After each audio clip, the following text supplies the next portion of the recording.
Good morning, students. Myself, Chaitra HK, Assistant Professor, Department of Computer Science and Engineering. Today, we are going to start with the cluster analysis topic of Module 4.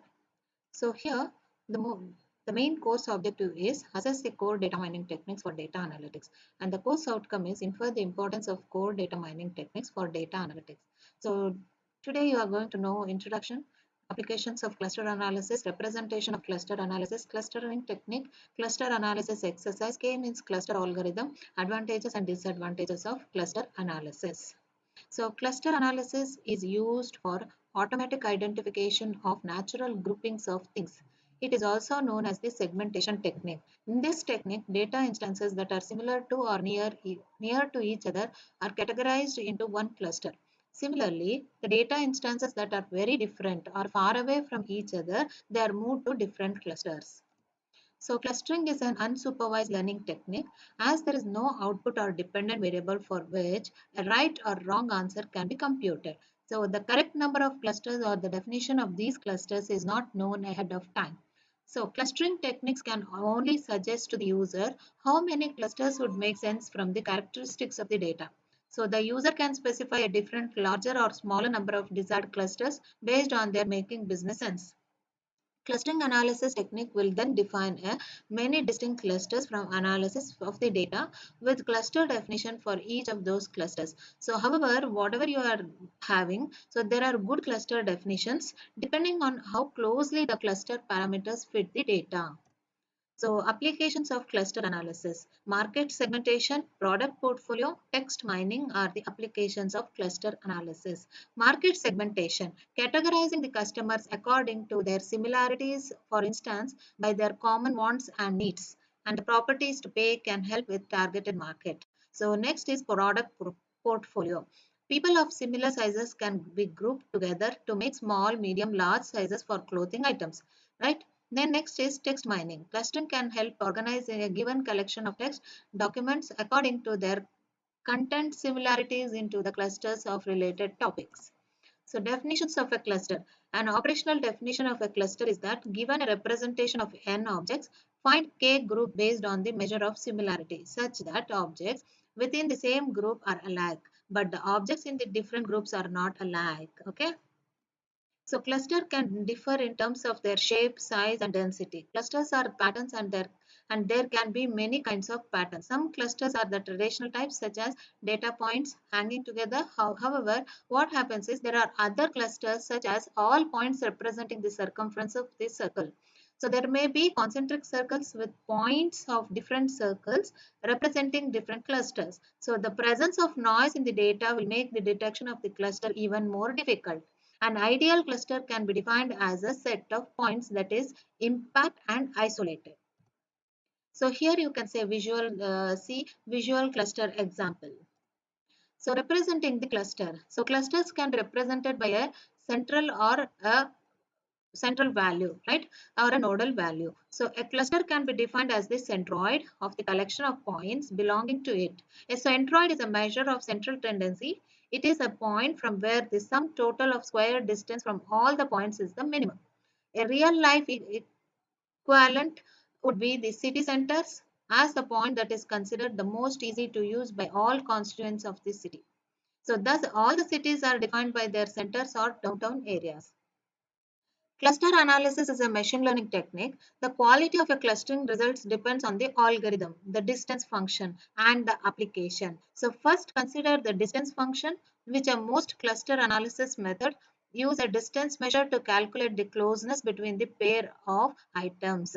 So there are two major measures of distances, like you have Euclidean distance as the crow flies or straight line, which is the most initiative measure.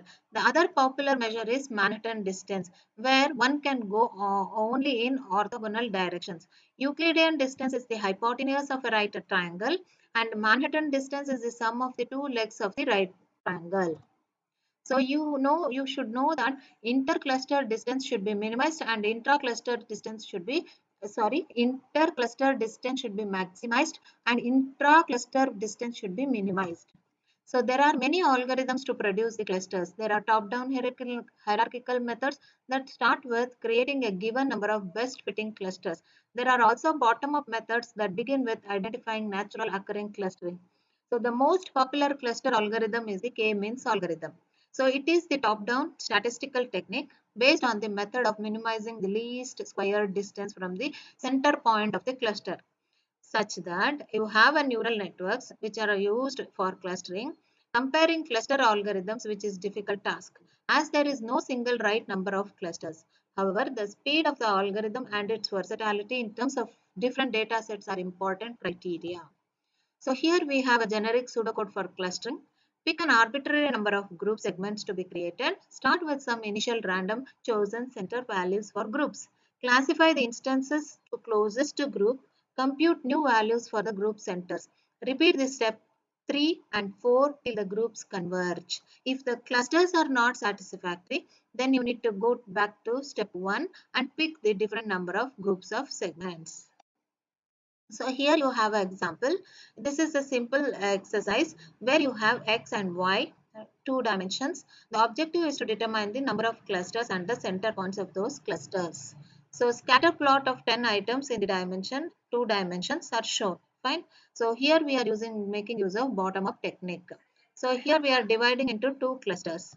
Here we have divided into 3 clusters. So depending on the centroids, depending on the data points, here we have the k-means algorithm for clustering, which is an important or most popular clustering algorithm. It is iteratively computes the cluster and the centroids. It is a top-down approach to clustering, starting with given number k clusters, say 3 clusters. Thus, 3 random centroids will be created as a starting point of the centers of 3 clusters. So here the step 1 for the data point distance value will be from each other of the 3 centroids. The data point will be assigned to the cluster with shortest distance to the centroid. All data points will thus be assigned to one data point or the other. So here you can see arrows from each data elements which shows the centroid that the point is assigned. Centroid for each cluster will now be recalculated such that it is the closest to all the data points allocated to that cluster. The dashed arrow shows the centroids being moved from their old values to the revised new values.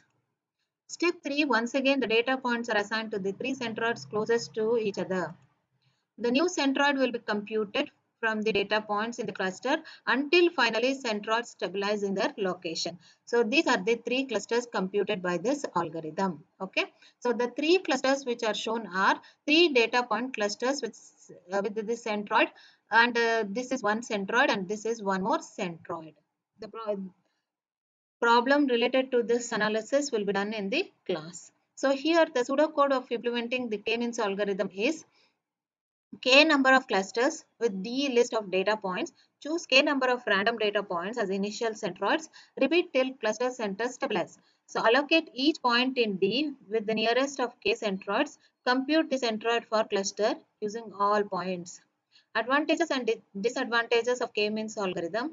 K-means algorithm is simple, easy to understand and easy to implement. So it is also efficient in the time, right? So it is also efficient. How? The time taken to cluster the k-means rises linearly with the number of data points. So there is no other clustering algorithm which performs better than k-means. So there are few disadvantages with respect to k-means algorithm. The user needs to specify an initial value of k.